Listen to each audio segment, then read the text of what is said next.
여러분 안녕하세요. 여의도 펀드매니저TV 12월 26일 월요일 아침 방송 시작하도록 하겠습니다. 네, 여러분 성탄절 잘 보내셨습니까? 네, 이번 성탄절은 날씨도 춥고 마음도 춥고 모든 게 다 추운 그런 성탄절이었던 것 같습니다. 그렇게 기쁘거나 즐거운 그러한 어떤 성탄절 연말에 그 흥분되고 뭔가 좀 들떠있는 그런 분위기보다는 내년을 더 걱정하게 되고 미래가 불안하게 된 뭔가 불안한 마음의 성탄절이지 않았나 그런 생각을 해봅니다. 이번 주로 이제 4일에 장이 열리는데 어떤 관점을 가지고 시장을 또 바라보고 접근을 하고 투자 전략을 세워야 될지 한번 같이 알아보는 또 뜻깊은 의미 있는 시간을 가져보도록 하겠습니다.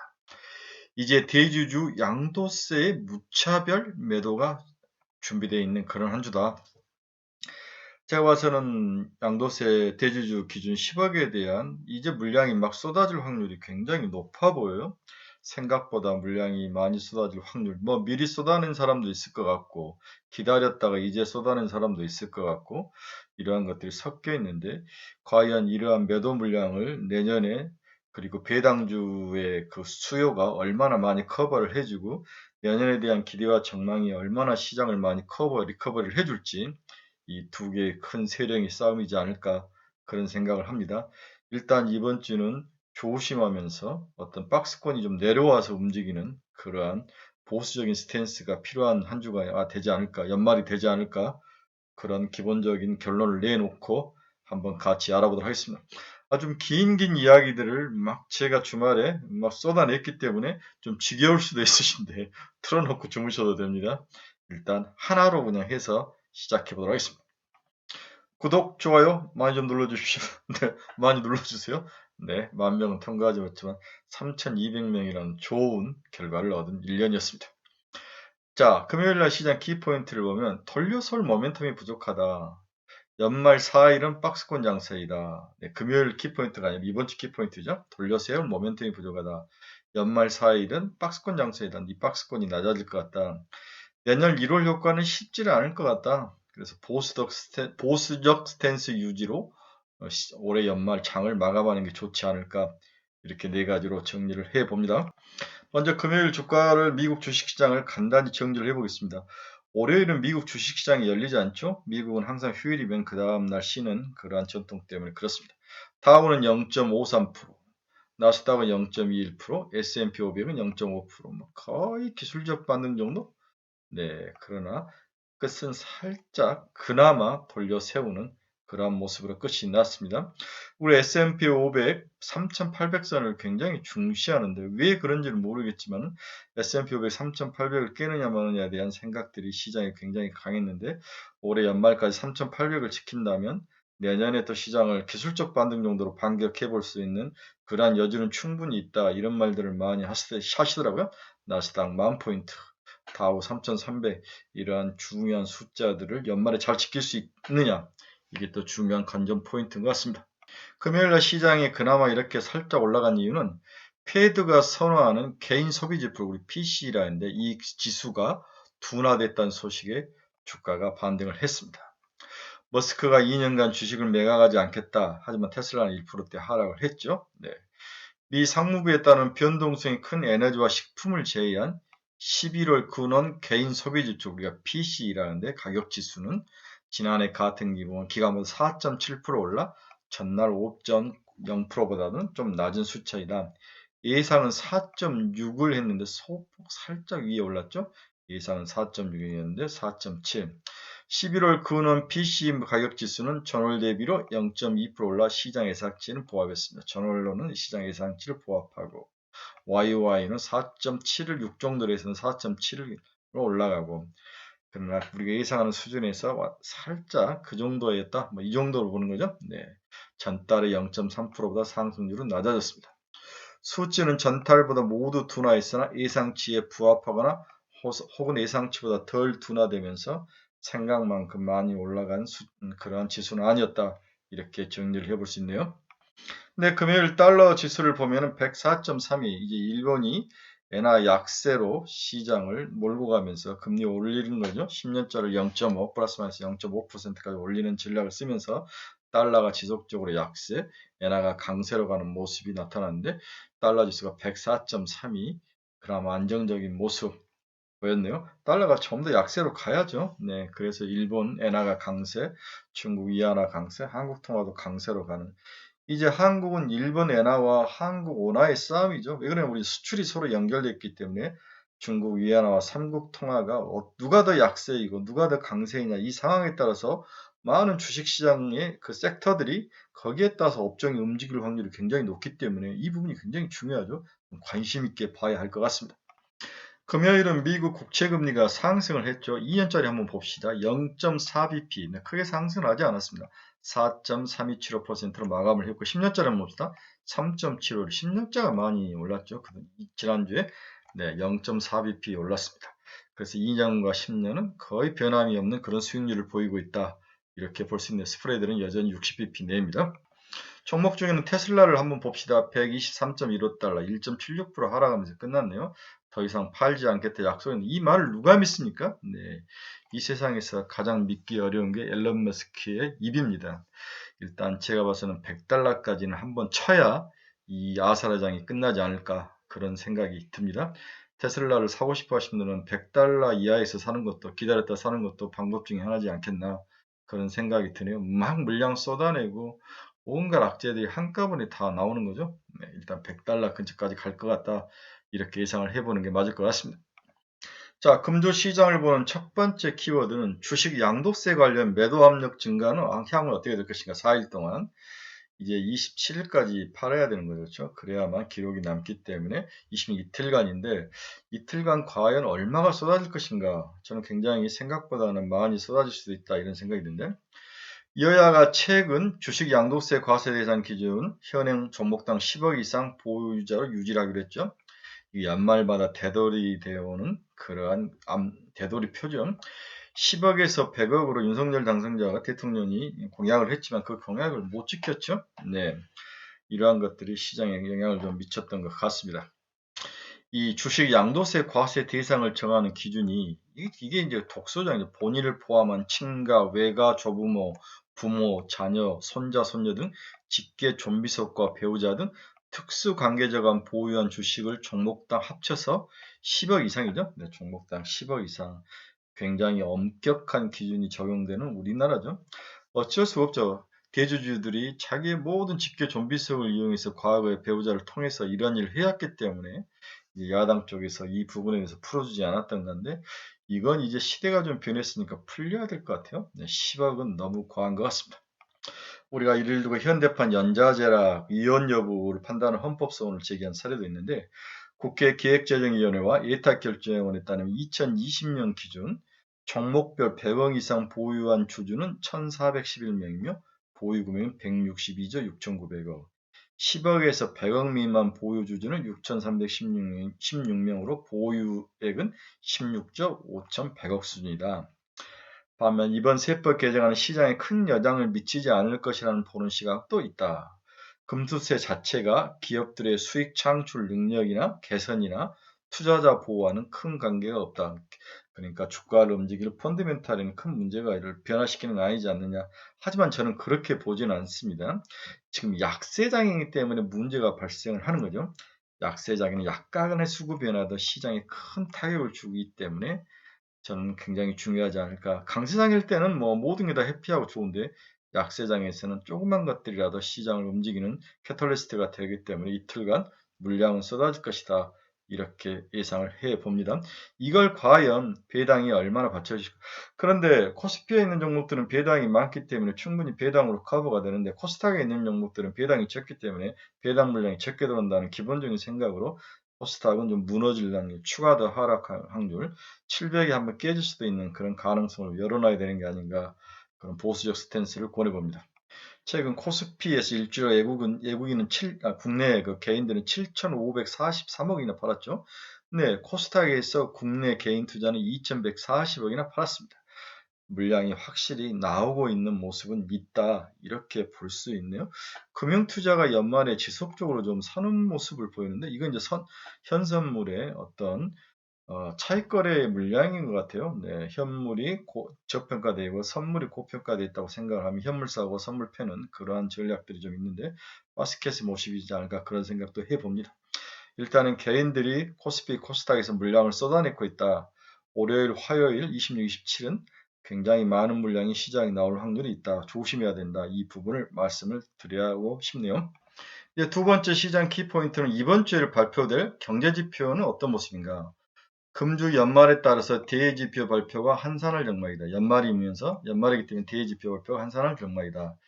미국 주택가격지수가 전월보다 둔화되는 흐름과 주요 지역의 제조업 체감지수 하락이 이어지면서 높은 금리에 따른 실물지표 부진이 이어질 것으로 전망이 되고 있다.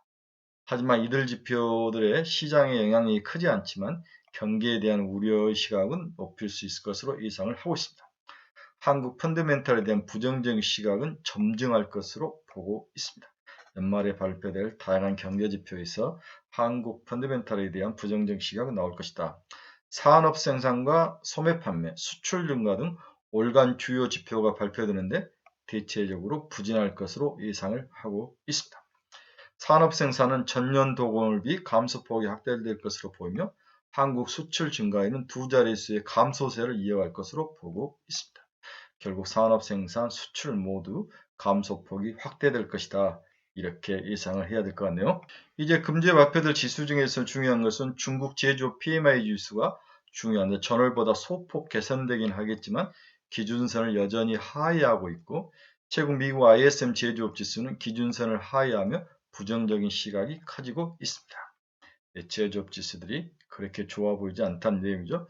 주요 선진국을 중심으로 수요 유축에 대한 우려가 커지고 있는 상황에서 주요 수출 품목인 반도체 역시 부진이 예상됨에 따라서 당분간 마이너스 수출은 불가피할 것으로 예상이 되죠. 반도체가 줄면 당연히 수출이 하락할 거로 보고 있습니다. 미국 연준의 긴축 불확실성 등에 한국의 경기가 상대적으로 부각되고 있지는 않지만 대내의 수요 부진은 지속되고 있으며 이런 지표의 흐름은 내년에는 좀 더 과시화될 것으로 시장은 보고 있습니다.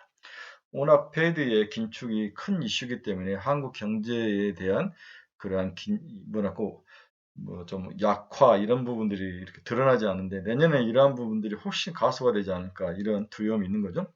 경기 위축에 따라서 금융시장의 변동성 확대 및 안전자산 선호 경영이 확대될 가능성을 염두에 두고 플레이를 해야 되지 않겠나 이런 생각을 해봅니다.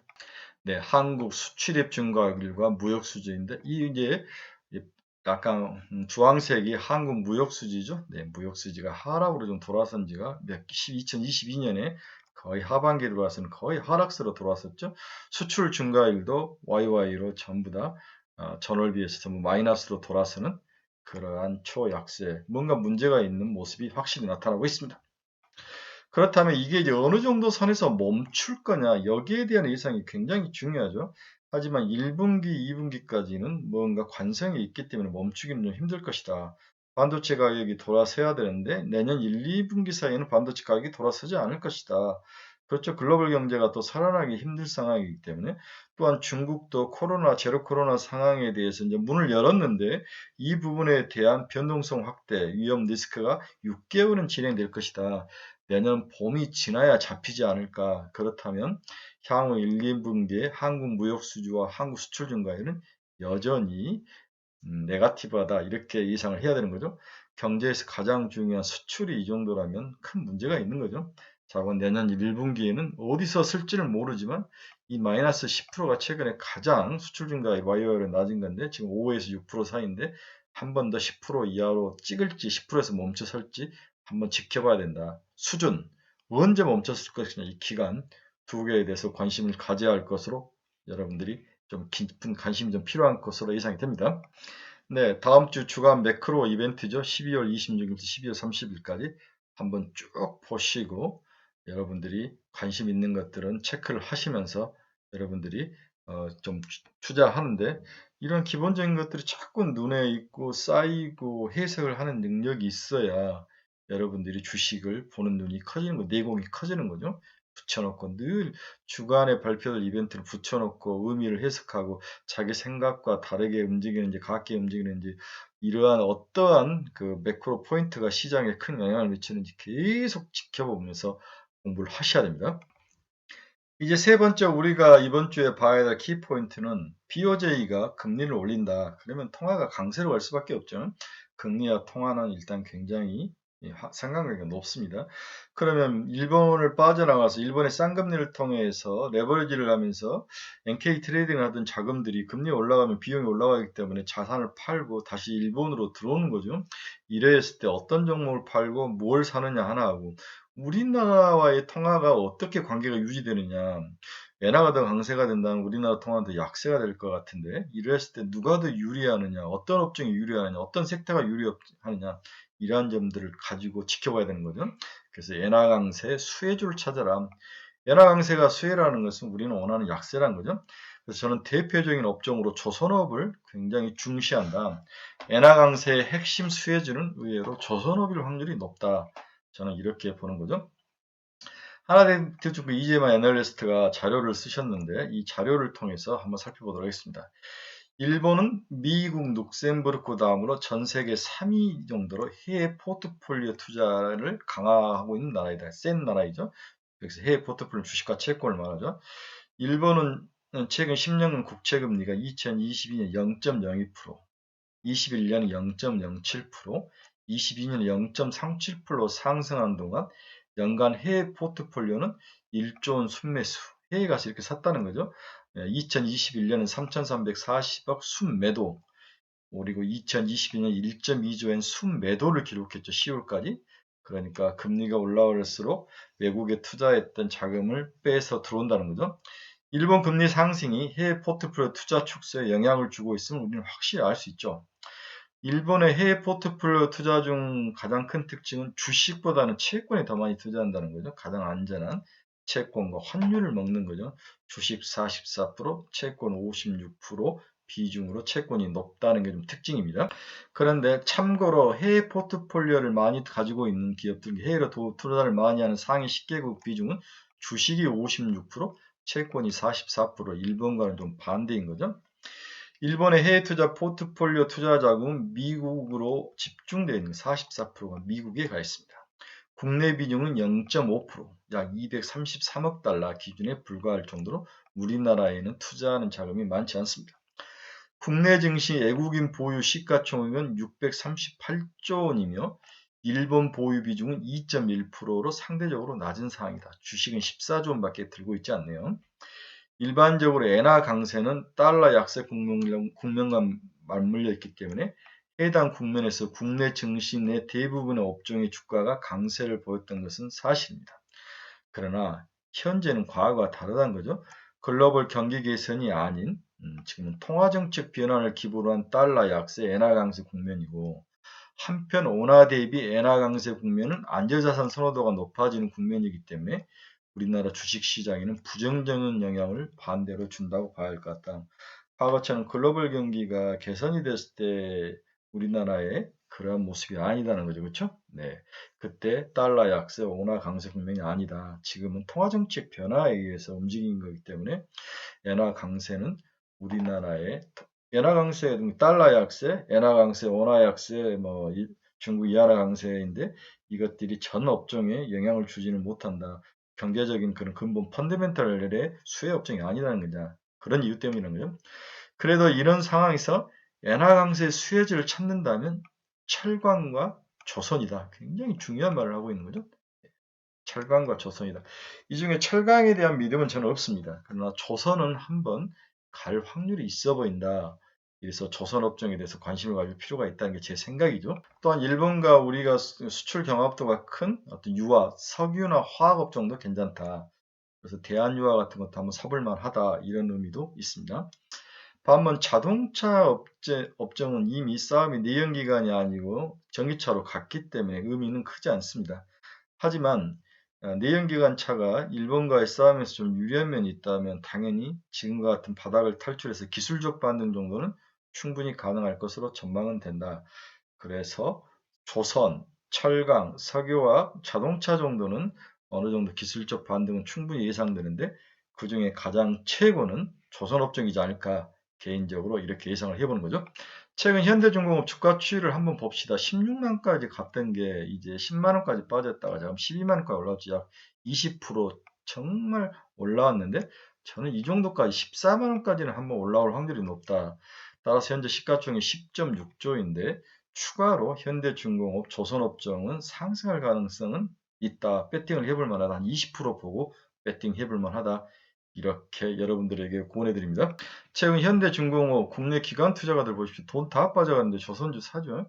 외국인들도 크게 사지는 않지만 빨간 것들이 살짝씩 나오는 과거는 좀 12월 달 초에는 많이 샀는데 우리나라는 조선업종을 대거 기관 투자가들이 사는 모습, 이런 모습이 일본에 비해서 우리가 좀 유리한 면, 그 다음에 조선업이 바닥에 있던 것들, 뭐 다음에 철강 가격 하락, 뭐 이런 원자재 가격 하락들이 조선업종의 수혜가 가장 큰 점, 그 다음에 에너지 가격이 하락한 점, 이런 것들이 조선업종이 좀 유리한 면이 되지 않을까 그런 생각을 해보는 거죠.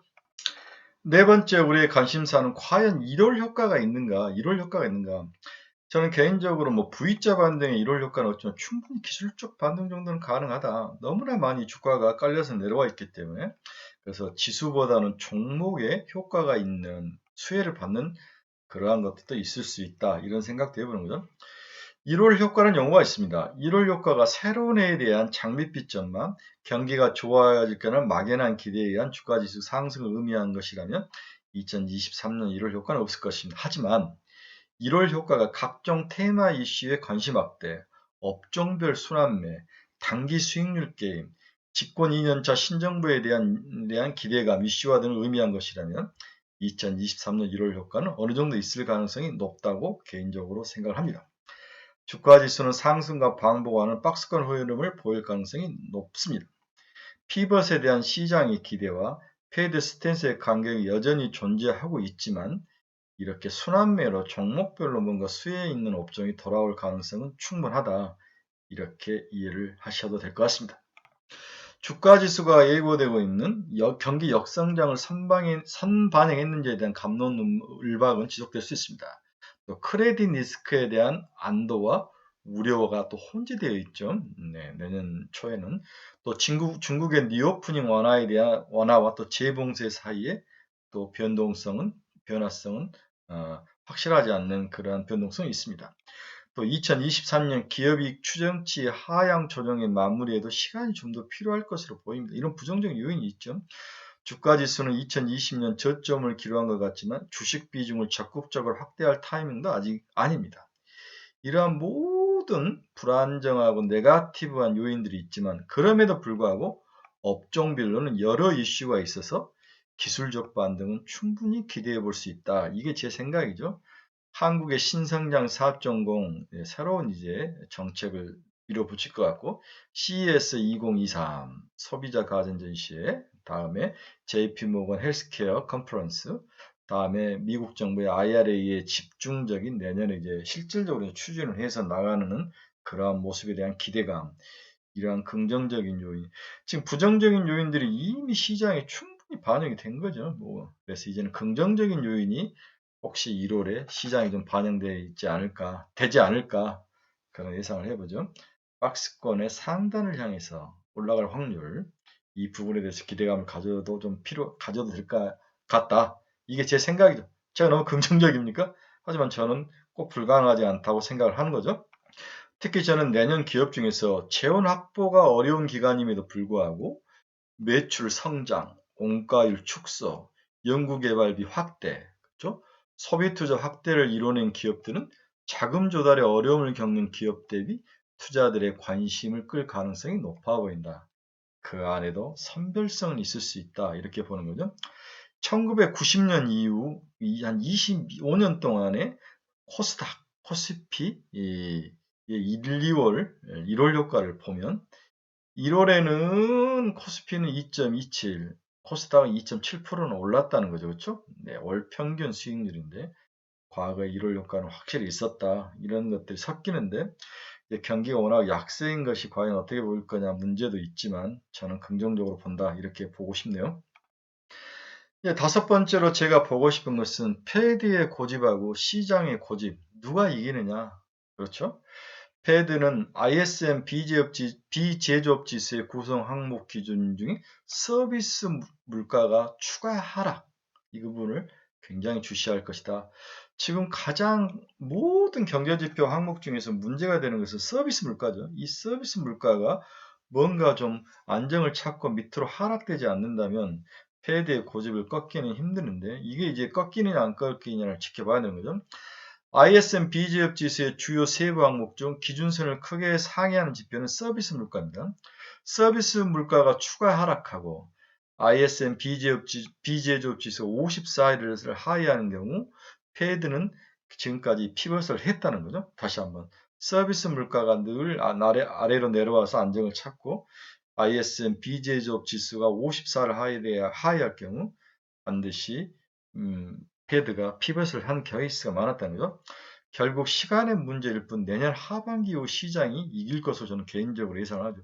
내년 하반기 이후에는 경기가 더 꺾이고 물가가 더 가속을 붙여서 내려가고 서비스 물가마저 꺾인다면 이제 경기는 더 하락할 확률이 높아 보이는데 임금이 고용과의 굉장히 상관관계가 높다면 고용이 갈수록 준다면 서비스 물가는 소비는 줄 확률이 높아 보인다.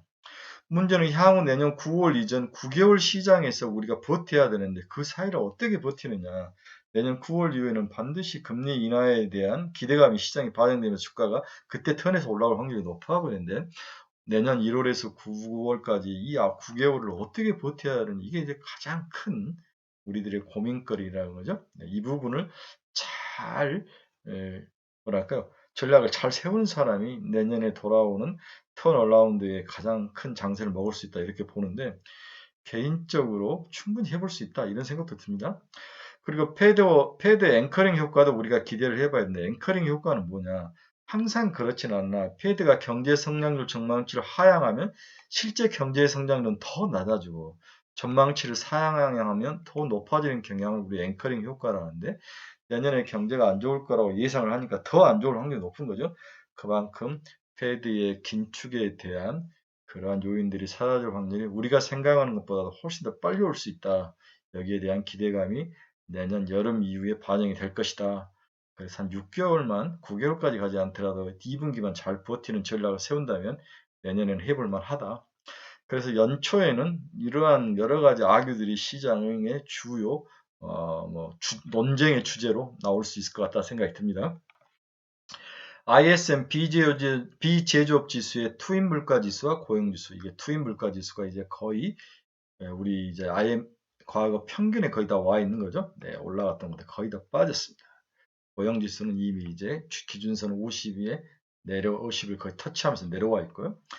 ISM 비제조업 지수가 54를 하회할 때 통상 기준금리를 인상했다는 거죠. 네, 54를 하회할 때 여기 또 이번에 여기일 때 기준금리를 이렇게 인하했다는 거죠. 네. 이러한 것들이 향후에 우리들이 미래를 좀 예측하는 데 도움이 됐으면 좋을 것 같습니다. 이러한 생각들이 연초에 1월에 반영이 된다면 주가는 기술적 반등 정도는 일단 일시적으로 나타날 수도 있다. 이렇게 예상을 해볼 수 있습니다. 자, 여섯 번째 아규멘트는 우리나라 수요 측면에서 수요가 아니라 수급 측면에서 기관과 외국인들이 현재 주식을 가지고 있는 보유 비중이 과거 평균보다 다 낮게 지금 보유를 하고 있다는 거죠. 추가 매도가 나올 가능성은 낮아 보인다는 게 제 생각입니다. 개인적으로 내년 하방 리스크를 너무 크게 보지 않는 이유는 현저히 낮은 수준의 주식 보유 비중이라는 거죠. 국민연금 기금운용계획상 국내 주식 보유 비중 16.3%가 맥스인데 현재 13.6%로 낮아져 있는 상황입니다. 언더웨이트 되어 있죠. 외국인의 코스피 보유율도 현재 29.9%로 평균을 하회했죠. 네. 2008년 글로벌 금융위기 당시가 가장 최저였는데 그때가 27.1%입니다. 현재는 30% 이하로 나와 있는 거죠. 평균이 한 33% 정도 됐던 것 같아요. 그래서 기관과 외국인들이 우리나라 주식을 가지고 있는 보유 비중이 거의 바닥에 와 있다. 이런 부분들은 추가로 매도가 나올 물량이 그렇게 많지 않다. 이렇게 보는 제 시각이죠. 네, 국민연금 포트폴리오 계획 중 현재 비중이죠. 16.8의 목표인데 13.4밖에 지금 안 들고 있습니다. 뭐 작년에는 해외 주식을 좀 많이 들고 있네요. 27.8. 네. 그다음에 국내 채권을 많이 들고 있네요. 국내 주식 네, 16.3. 네. 이렇게 됐네요. 16.3. 네. 포트폴리오 현황 추정치는 연간 기금은 16.3인데 현재 13.6을 들고 있다는 거죠. 이쪽이 아니지. 이쪽 대체 투자죠. 네, 이쪽이 국내 주식 투자입니다. 다시 한번 정리를 해보면 현재 국민연금은 국내 주식을 16.3 정도가 일반적으로 평균 들고 가야 될 그러한 포트폴리오인데 13.6을 들고 간다. 이렇게 이해를 하시면 될 것 같습니다. 코스피도 외국인 보유 지분이 항상 33%에 있는데 현재 29.8, 평균이 34.3%네요. 그거보다도 더 낮아 있는 모습, 이런 것들로 물량이 확 쏟아지지는 않을 것이다. 이런 생각을 해봅니다. 일곱 번째로 제가 또 연초에 좋게 보는 것은 이제 집권 2년 차죠. 2년 차에는 뭔가 다르기를 기대하죠. 이 정부의 가장 큰 약점이 뭔가를 하는 것이 정확지 않는 거죠.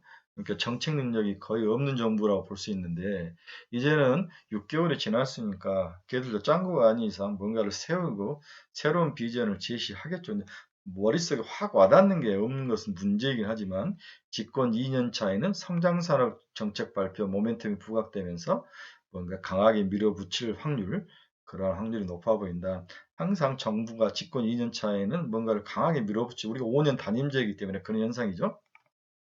과거에다 김영삼 정권 때 집권 2년 차, 김대중 정권 때 집권 2년 차 아주 좋았네요. 노무현 정권 때도 뭐 그렇게 뭐 좀 나쁘거나 좋지는 않았네요. 그다음 이명박 정권 때도 집권 2년 차가 좋죠. 1년 차 혼이 나오면 2년 차에 잘하는 거 같네요. 박근혜 정부도 2년 차에는 뭐 쏘쏘. 문재인 정부는 2년 차에는 좋지 않았고 워낙 1년 차가 좋았기 때문에 이런 모습이다. 그래서 1년 차에 좀 고생한 정권들이 2년 차에 뭔가를 크게 강하게 밀어붙이는 자기들이 리커버를 해야 되기 때문에 그리고 그 다음에 2024년 선거도 있기 때문에 일단 내년은 정부적인 측면에 봐서는 그렇게 나쁠 것 같지는 않다.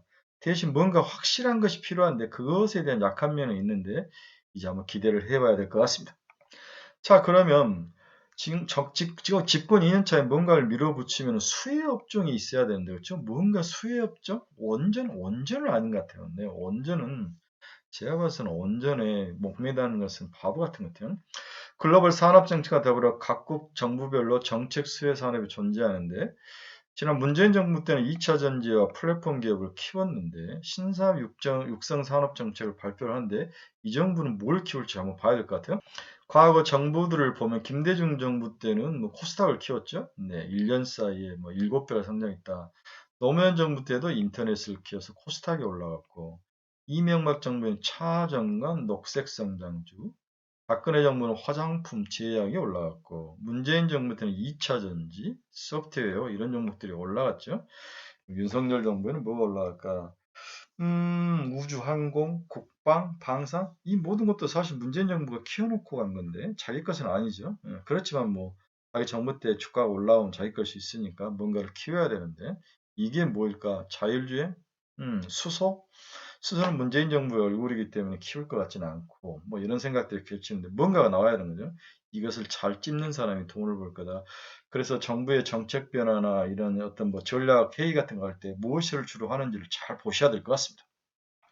그래서 이제 구체적으로 금주에 뭘 사야 되느냐 이거죠, 그렇죠? 먼저 저는 리오픈주는 확실히 있다.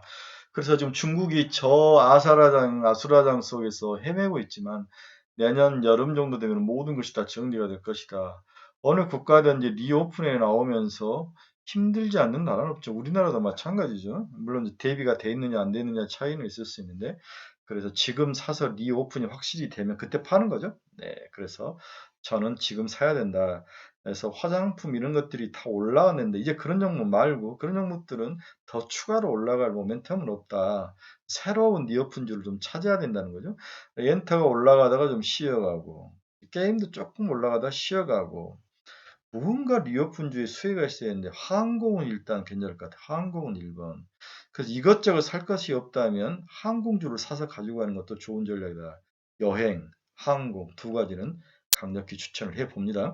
두 번째는 앞에서도 얘기했지만 정부 테마주죠. 뭘 할 것인가. 스마트 그리드, 컨텐츠, 원전 방산 뭐 이 정도니까 그러니까 신산업정책 4.0 3대 분야, 15대 프로젝트 이런 걸로 정리를 했는데 과거에서 다 이야기했던 거죠. 그러면 모빌리티 2차 전지는 이미 이야기했고 아직 발전 단계에 미약한 우주 탐사, 양자 기술, 스마트 농업 등 테마 형성이 좀 어렵다고 보는데 이 중에 스마트 농업은 좀 해볼 만하다. 양자 기술? 네, 양자 기술, 스마트 농업, 우주 탐사, 스마트 그리드, 컨텐츠, 온전 방산 이 정도는 우리가 관심을 가져도 되지 않을까 그런 생각을 해봅니다. 세 번째는 2023년 CES죠. 네, CES 이 한번 보십시오. 5G, Accessibility, Robotics, 드론, 마케팅, 어드버타이징, 홈 엔터테인먼트 별게 다 있죠. 한번 보시기 바랍니다. 그래서 자율주행, UAM, 우주항공, XR, VR, 오케이, 로봇, 스마트 농기계는 이미 올랐죠. 메타버스이냐 이 부분이 좀 저는 워낙 많이 빠져 있고 늪에 있기 때문에 메타버스가 한번 또 올라올 확률도 있어 보인다. NFT, 5G도 살짝 올라도 슬로우하죠. 네, 이 정도로 한번 해볼 만하다. 그러니까 여러분들이 한번 쭉 붙여놓고 한번 자기가 보셔야 되는데 이제는 좁혀야 되죠. 네, 좁혀야 되는데 이제 스마트 농기계는 이미 올랐으니까 빼고 XR, VR, 로봇, 5G 이 정도는 한번 NFT도 괜찮다. 이 정도는 생각을 해봐야 될 것 같습니다. 이제 마지막으로 네 번째는 JP모건 헬스케어 수혜주죠. 매드팩터, NK맥스, 티움바이오, SCM 생명과학, 유틸렉스, 강스템 바이오텍 이런 기업들이 가는데 한번 여러분들이 쭉 보시고 이 중에서 한두 개 정도를 찍어서 사셔야 되죠. 저도 뭐가 갈지는 모르겠습니다. 자, 우리 기타 업종을 한번 봅시다. 2차 전지 여러분들이 많이 들고 있다가 물려 있는데 LG 에너지 솔루션 기술은 40만 원 이하에서는 매수 영역이다. 지금 45만 원인데 시총이 지금 106조인데 100조 이하로 가면 살만하다. 연말 10억 대주주 양도세 부과의 가장 큰 피해주가 2차 전지죠. 연말이 지나야 반등이 가능할 것 같다. 연초부터는 기술적 반등 정도는 충분히 가능해 보여서 연초 하락 시 집중 분할 매수에서 약 15% 영업이익 정도는 주가 상승은 충분히 가능하다. 이렇게 보는 거죠. 엔터도 이제 1차 상승을 마치고 이제는 추격 매수는 비추죠. 팔아야죠. 네. 이익시야라는 직권에서 팔아야 된다. 분할 매수는 여기서 15% 이상 조정 시에만 들어가자. 자동차는 현대차가 기본으로 15만 원 이하에서 매수 영역이다. 기술적 반등 정도는 가능하나 경기 침체에 피해 주기 때문에 주가가 우상향하기는 힘들 것이다. 하지만 기술적 반등 정도는 올라올 것 같아서 플러스 10% 수준은 가능할 것 같다. 15만 원 이하에서는 살만하다. 향후 가장 좋게 보는 것은 신재생 에너지죠. 내년에 가장 먼저 숫자적으로 핫한 섹터가 바로 신재생으로 보는 거죠. 전 풍력과 수소만 사자 이렇게 보는 거죠. 태양광 버려라. 방산도 내년에 나빠 보이진 않습니다. 게임은 답이 없다. 네. 제가 이제 좀 긴가민가한데 한번 바닥을 치고 올라오는 게 메타버스이지 않을까. 작년 7월 이후 올해 내내 고생한 대가로 내년쯤 한 번쯤은 순환매매로 돌아올 것 같다. 밸류에이션 조정도 좀 충분하다. 지속 보유를 추천한 이미 늪속에 빠져있죠. 70%씩 마이너스니까 물타기도 한번 해볼 만하다. 이 정도 메타버스. 이 정도로 여러분들에게 정리를 해보고 싶네요. 자, 나머지 이제 4일 남았습니다. 4일에서 26, 27일 정도가 끝나면은 배당락에는 모든 것이 끝나기 때문에 이번 주 또 대주주 양도세가 부과 기준에 대한 시범 문제, 이 문제는 올 화는 좀 안 좋을 것 같지만 수목은 또 반발 매수가 나올 확률도 있다. 이러한 가정을 가지고 접근을 해야 된다. 그래서 여러분들이 자기가 가지고 있는 섹터들을 지금 움직이거나 팔 상황은 아니다. 견디셔야죠. 견뎌서 내년 1월 초, 1월 효과를 한번 노리고 10에서 15% 정도 상승하면 그때 좀 줄이자. 이러한 제 생각을 여러분들에게 강력히 같이 나누기를 원합니다. 네, 여러분 긴 시간 제가 생각을 잘 정리해 봤으니까 여러분들 판단에 도움이 되시길 바랍니다. 멋진 한 주, 그리고 승리한 한 주, 그리고 새해 복 많이 받는 그러한 한 주. 내년에 좀 대박합시다. 우리 한 1년 반 동안 너무 고생한 것 같아요. 그렇죠? 내년 가을부터 올 1년 내내까지 다 고생했는데 다른 사람들이 모두 다 같은 방향으로 간다고 예치하면 절대 그 방향을 가지 않는 게 자본주의 생리라 그랬죠. 네, 여러분들 이 말을 꼭 믿으시길 바랍니다. 여러분 감사합니다. 내일 뵙겠습니다.